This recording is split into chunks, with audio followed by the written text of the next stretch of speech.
रामपुर गांव कभी अपनी खुशहाली और ब्रेड पकोड़ों की वजह से मशहूर था।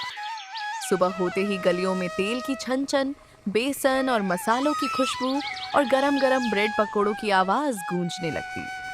कोई आलू भरा ब्रेड पकोड़ा बेचता, कोई पनीर वाला, तो कोई खास मसालेदार ब्रेड पकोड़ा। गांव के लोग हंसते खेलते शाम को चाय के साथ ब्रेड पकोड़े खाते और सुकून से रहते थे। लेकिन एक दिन सब बदल गया। उस दिन के बाद एक एक करके सारे ब्रेड पकोड़े वाले अपने ठेले लगाना बंद कर गए। रात होते ही गांव में अजीब खामोशी छा जाती। कहा जाने लगा कि अंधेरे में एक चुड़ैल ब्रेड पकोड़े लेकर घूमती है। वह हर घर के सामने रुकती, ब्रेड पकोड़ों की ऐसी खुशबू फैलाती कि दिल मचल जाए। जिसने भी वो खुशबू सूंघ ली, उसका मन रुकता नहीं। वह बाहर निकल आता और फिर कभी वापस नहीं आता। अब हाल ये था कि लोग सूरज ढलते ही दरवाजे बंद कर लेते। कोई रात में बाहर कदम रखने की हिम्मत नहीं करता।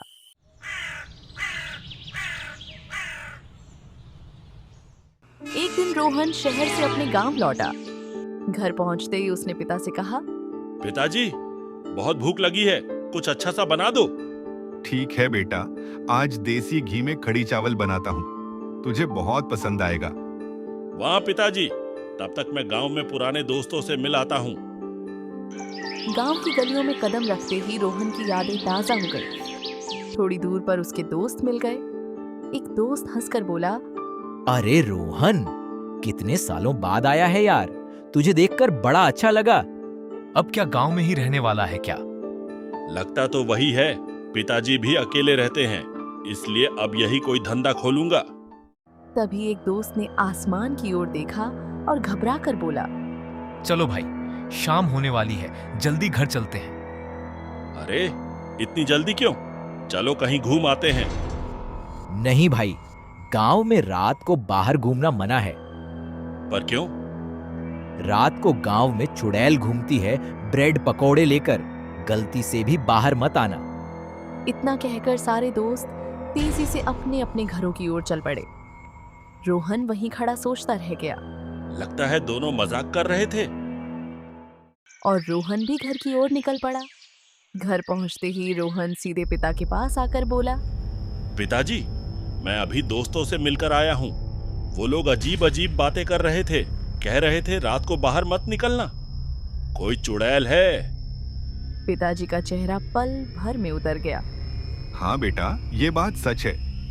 क्या पिताजी तुम भी मानते हो ये सब अंधविश्वास है? नहीं बेटा, ये सच है। हमारे गांव में सच में एक रूह है। रात को ब्रेड पकोड़े लेकर निकलती है। जैसे ही कोई उनकी खुशबू सूंघ ले, उसका मन अपने आप बाहर चला जाता है। पिताजी, ऐसा कैसे हो सकता है? कोई गांव का आदमी होगा जो डर फैला रहा है। नहीं बेटा, मैंने अपनी आंखों से देखा है। वो आदमी नहीं है, वो एक शैतान है जो लोगों को उठाकर ले जाता है। चलो अब खाना खाओ, खाना ठंडा हो जाएगा। दोनों चुपचाप खाना खाने लगे, लेकिन रोहन के दिमाग में वही बातें घूम रही थीं। खाना खत्म होने के बाद पिता कमरे में आकर बोले, बस बेटा, खिड़की या दरवाजा मत खोलना, आराम से सो जाना। इतना कहकर पिता अपने कमरे में चले गए। रोहन बिस्तर पर लेट गया, लेकिन नींद कहाँ आने वाली थी। वो मन ही मन बोला, आज देख ही लेते हैं किस तरह की चुड़ैल है। रात गहरी हो गई, चारों तरफ सन्नाटा था। अचानक हवा में एक जानी पहचानी खुशबू फैलने लगी, गरम ब्रेड पकोड़ों की। रोहन उठकर खिड़की के पास गया और झांक कर देखा। तभी गली के मोड़ से एक साया उभरा, सिर पर टोकरी जिससे भाप उठ रही थी। रोहन की आंखें फटी की फटी रह गई। ये सच नहीं हो सकता। अचानक वह साया सामने आ गया, खोखली आंखें, टेढ़ी मुस्कान। वह रूह गहरी आवाज में बोला, आओ आओ, गर्मा गर्म ब्रेड पकोड़े लाई हूँ, बस एक बार जल्दी बाहर आओ। रोहन का दिमाग सुन्न हो गया। कदम अपने आप आगे बढ़ गए। वो बाहर निकल आया। वह रूह खुश होकर हंसा, हाँ ऐसे ही आओ, बहुत समय बाद कोई नया आया है। जैसे ही वह साया रोहन को उठाने आगे बढ़ा, पीछे से आवाज आई, रोहन बेटा नहीं। पिता की आवाज सुनते ही वह रूह रुक गई। उसने पिता की तरफ देखा। कुछ पल खामोशी रही, फिर वह पीछे हटी और अंधेरे में गायब हो गई। उसके जाते ही रोहन को होश आया। अंदर चलो बेटा। दोनों चुपचाप घर के अंदर चले गए, लेकिन रोहन जान चुका था ये कोई अंधविश्वास नहीं था।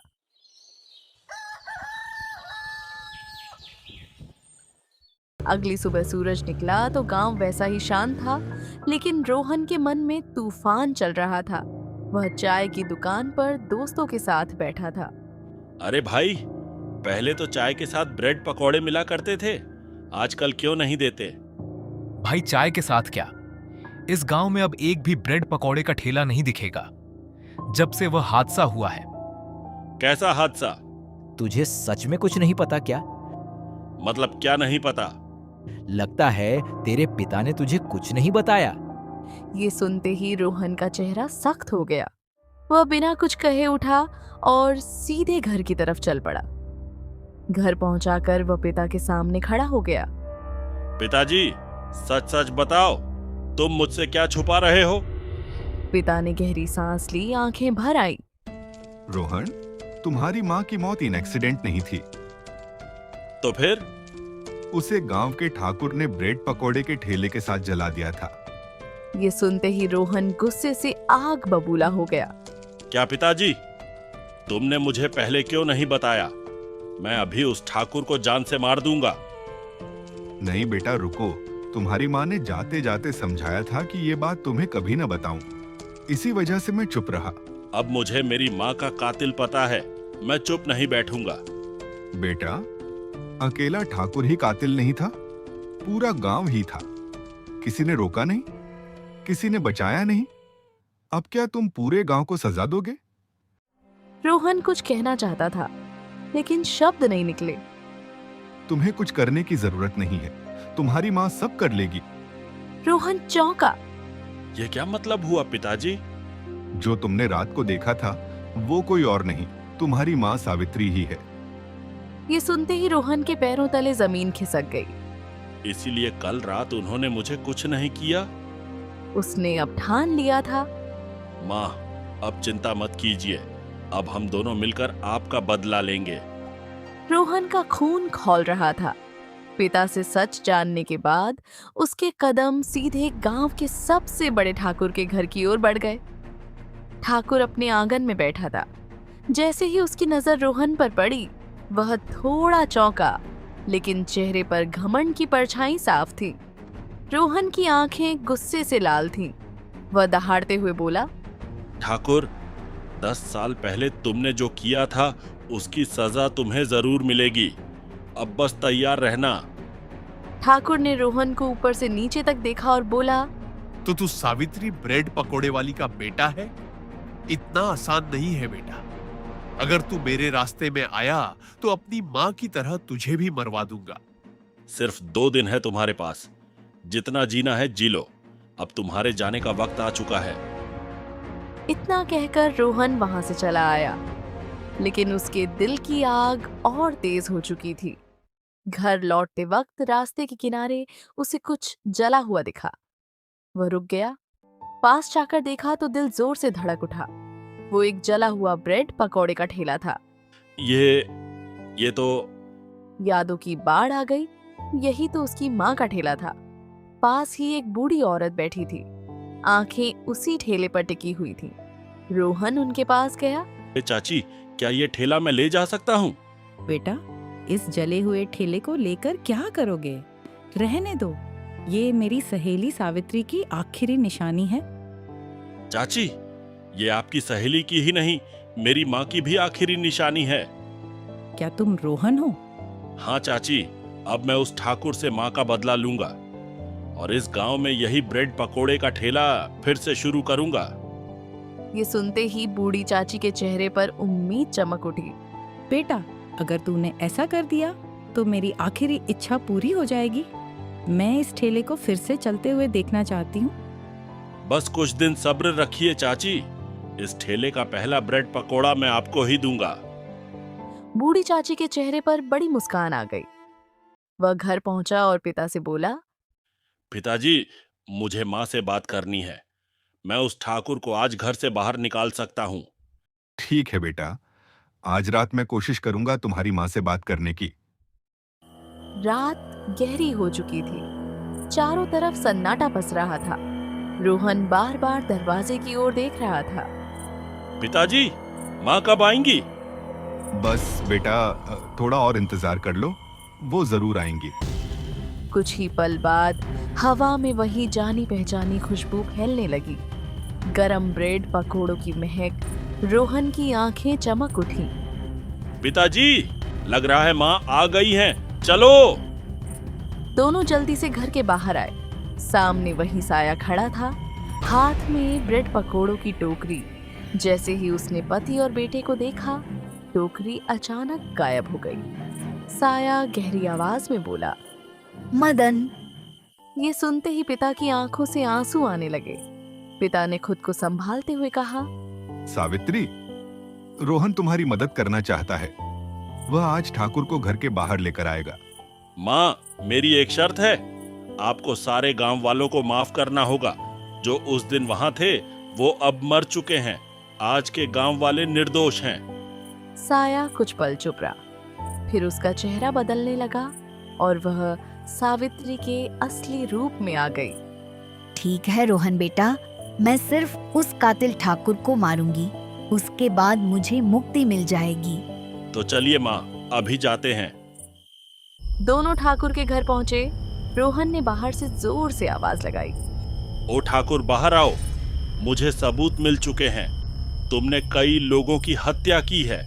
मैं तुम्हें पुलिस की हवाले करने वाला हूँ।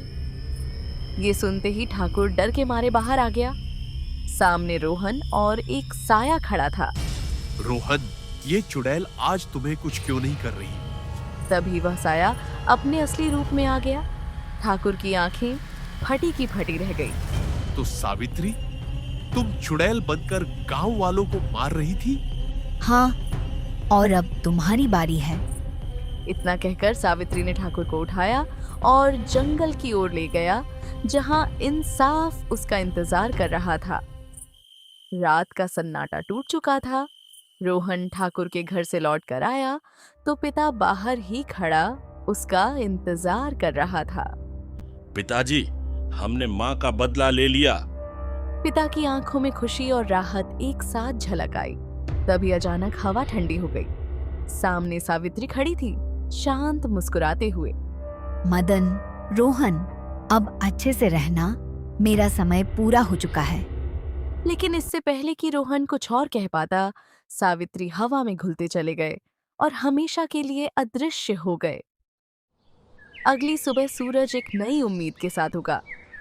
रोहन ने माँ के जले हुए ठेले को नया बनाया और उस पर बड़े अक्षरों में लिख दिया, सावित्री ब्रेड पकोड़े वाली। जैसे ही ठेला खुला, गांव वाले हैरान होकर रुक गए। एक गांव वाला गुस्से से बोला, अरे भाई, यहाँ ठेला लगाना मना है। मना था, अब नहीं है। अब इस गांव में फिर से सावित्री ब्रेड पकोड़े वाली ठेला लगाएगी। इतने में वहीं चाची आ गई। ठेला देखकर उनकी आंखें भर आई। रोहन ने एक गरम ब्रेड पकोड़ा थमाते हुए कहा, चाची, माँ के ठेले का पहला ब्रेड पकोड़ा आप ही खाए। चाची ने कांपते हाथों से ब्रेड पकोड़ा लिया, गौर किया और खुशी का ठिकाना नहीं रहा। बिल्कुल सावित्री जैसा स्वाद है बेटा, वही खुशबू, वही जान। रोहन की आंखें भी नम हो गई। धीरे धीरे खबर फैल गई। लोग आने लगे। देखते ही देखते ठेले पर भीड़ उमड़ पड़ी। कई दिनों बाद गांव वालों ने फिर से ब्रेड पकोड़े खाए। हंसते हुए, खुश होकर कुछ ही समय में दूसरे ठेले भी लगने लगे। रामपुर गांव फिर से ब्रेड पकोड़ों के लिए मशहूर हो गया। अब वहां ना कोई चुड़ैल थी ना डर, सिर्फ खुशी, मेहनत की, प्यार की और इंसाफ की। रोहन और उसके पिता सुकून से अपना जीवन जीने लगे।